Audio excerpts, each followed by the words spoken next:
Praise the Lord. இன்றைய காலை மன்னா. கர்த்தராகிய இயேசு வருகிறார்.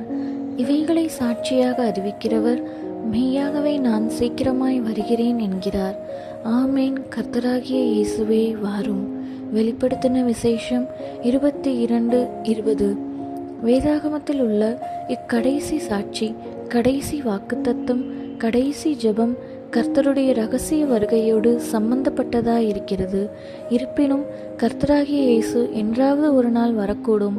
அவர் சீக்கிரமாக வரப்போகிறதில்லை என்றே கிறிஸ்தவர்களில் பெரும்பாலானவர்களும் எண்ணுகின்றனர். வானமும் பூமியும் ஒழிந்து போனாலும் கர்த்தருடைய வார்த்தை நிறைவேறாமல் ஒருபோதும் ஒழிந்து போகாது.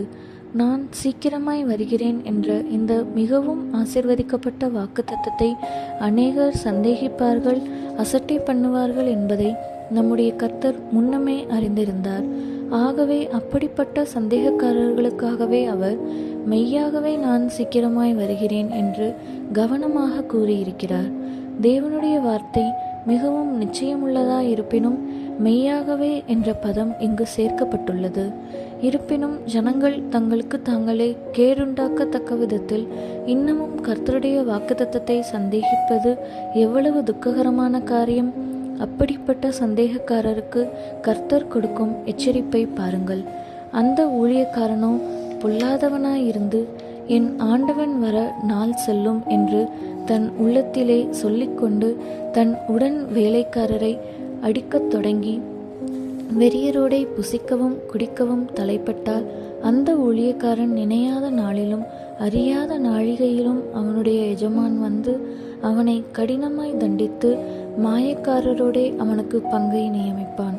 அங்கே அழுகையும் பற்கடிப்பும் உண்டாயிருக்கும் என்று மத்தேயு 24:48-51 வரை வாசிக்கிறோம். ஆண்டவர் வர நாள் சொல்லும் என்று தன் இருதயத்தில் நினைப்பவனே பொல்லாத ஊழியக்காரன் என்று அழைக்கப்பட்டு கடினமாய் தண்டிக்கப்பட்டு துண்டு துண்டாக வெட்டப்பட்டு என்று ஆங்கிலத்தில் வாசிக்கிறோம். நித்தியமாக அலறி அழும்படி மாயக்காரருக்கென்று நியமிக்கப்பட்டிருக்கும் இடத்தில் தூக்கி எறியப்படுவானாயின் ஆண்டவர் வர நாள் செல்லும் என்று சொல்லுகிறவன் மேல் எவ்வளவு அதிகமான தண்டனை வரும்! அருமையான வாசகரே, மெய்யாகவே நான் சீக்கிரமாய் வருகிறேன் என்ற ஆண்டவருடைய வாக்குத்தத்தத்தை விசுவாசிப்பீராக. ஒருவேளை இன்று இந்த ஜனப்பொழுதில் கூட கர்த்தர் வருவார்.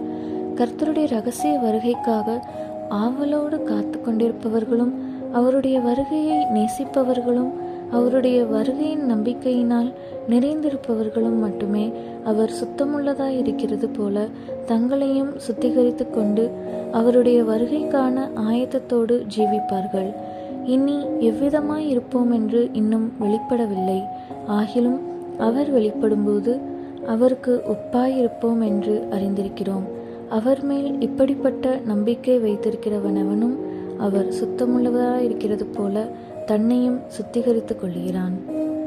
1 யோவான் 3:2-3.